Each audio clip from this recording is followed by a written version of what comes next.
So we're just going to get a bit of reaction to that draw now, and I think it's just from the buzz in the room, I can sense that it's an interesting draw. And Alan, Sheriff, they came out last of the 8 teams, so we knew they were going to be away. After a load of home matches, they're going to hit the road all of a sudden. Yeah, I think, Con, everybody in the room wanted to see them go on their travels because, as you said, 5 out of the last 6 games they've been at home in Clontarf. A brilliant team, as we know. You only have to look at their recent record in this competition. And so far, I think, obviously everybody wanted to avoid them. The biggest cheer of the night came up because when Peake Villa knew, obviously, they were going to play Sheriff, the one thing they wanted was the fact that it was a home tie. They got that. So, Sheriff... I don't think anybody will question their character or resilience when you only look at the fact that they went down to 9 men in the last round. So I don't think it'll bother them too much going on the road. But it is a little bit of a leveller at this stage of the competition. You do want a home tie, I think, for Peake Villa. And you look at the likes of Tipperary and Evergreen and Kilkenny, they're really hurling-orientated counties, I find, but they've a huge soccer base. And I think it's brilliant. Peake Villa have, I think, 22 teams in total, from underage right up to the senior team. So they'll fancy their chances as well. Yeah, and I suppose Peake Villa, if you look at the last round, came back from behind against Crumlin United twice to win. So that showed great character on their part. And Crumlin are a very good side as well. So yeah, of course. And I'm sure everybody in the community, there'll be big talk now in the next couple of weeks, obviously looking forward to the tie. Having a team like Sheriff coming down to play them in their own home patch, that'll create huge interest and huge news in the local area. So I think they will obviously fancy their chances. I think at this stage of the competition, no matter who you're playing, Con, you're in the quarterfinals, it's all about on the day. If you have a home tie, it's an even better advantage for you. So that's a really interesting tie to look forward to. Speaking of home ties, for Killarney Celtic, first time at this stage of the competition, to get a home game against Janesboro. Janesboro are going to be tough opposition, but home advantage. Again, the home thing is huge, Con, and as you say, it's their first time. There's no pressure on them, I find, themselves and Boyle Celtic, to get to how far they have come already. It's a huge achievement. So I don't think there's any great expectation, only from what they put on themselves. So anything at this stage is a bonus. As you say, they're at home. I think Janesboro are an excellent team. They went very close last year. They probably should have beat Sheriff in the semi-final. And I watched Janesboro the last day against Navan Cosmos. Shane Clark, their talisman up front, was brilliant on the day. They're very strong down the spine of the team. They have a good goalkeeper, 2 good centre halves. I think Janesboro will be a tough nut to crack. And whether I'm going to put the mockers on them now or not, but they're my little fancy for the competition. Yeah, I think they're a really strong team. The next tie then, Evergreen against Kilmallock. I was watching Evergreen's match in the last round, and Conor English scored a free kick that if Robbie Brady had scored that free kick, people would be drooling over it. It was an amazing goal. It was brilliant, and I think that's the added bonus of having the TV coverage and the cameras going to the games, Con, that we get to see even in the earlier rounds, goals, as you say, and different action from each game. So that's all credit to Air Sport, and TG4 have come on board for that as well. It's brilliant. But Evergreen, as I said, they've a huge history in terms of soccer in that county, which is unusual. You would think everybody associates hurling with Kilkenny. So I think Evergreen, they got to the semi-final, I think it was back in 1999, of 800 members associated with the club, which is a huge following as well. So I think Evergreen will fancy their chances at home to Kilmallock, and that's no disrespect to Kilmallock. And the last tie then to talk about, Carrick United against Boyle Celtic. That's one to look forward to, isn't it? It is, yeah, and Boyle are my little... that's why I have the soft spot for, obviously, with them being from Sligo, representing the Sligo Leitrim League. I was chatting to the lads beforehand, and they were kind of hoping for a home draw.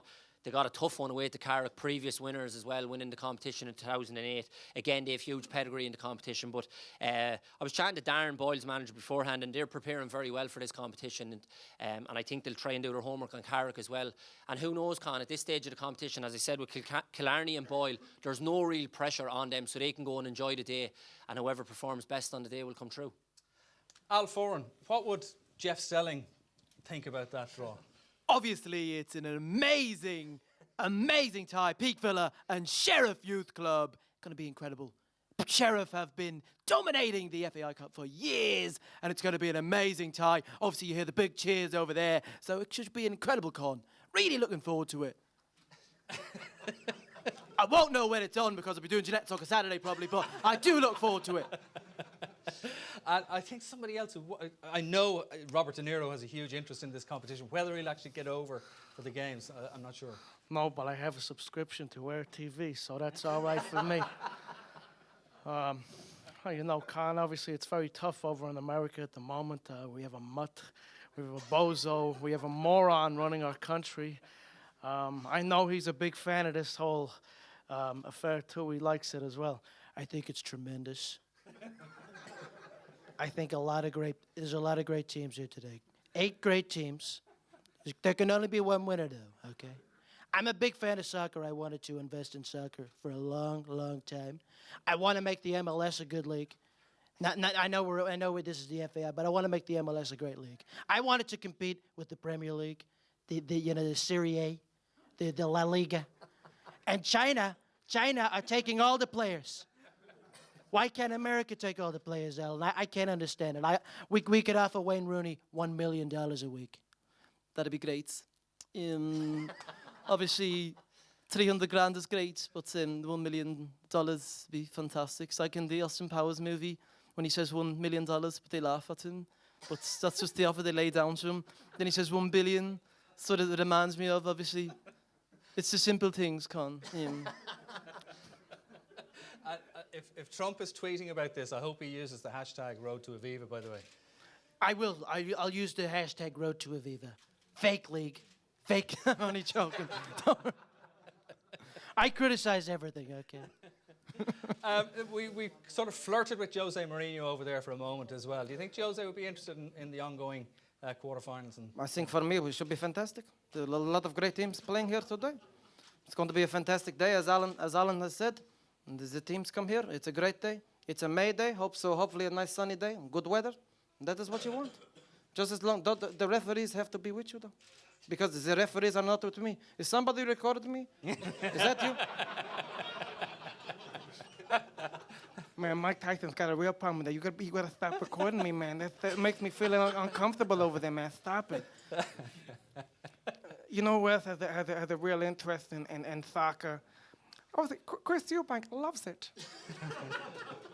I've spoken with the officials in Aviva as well. We are going to have a fight for Junior here. Not before me. Not before me. Ladies and gentlemen, Al Foran and Alan Cawley. That was brilliant, Al. Thanks a million. Well done, brother. Thanks a lot. Now, they are a hard act to follow, but we're gonna speak to the captains from each of the sides involved. So for the moment, we'll get one more round of applause for the lads. Thanks a million, guys.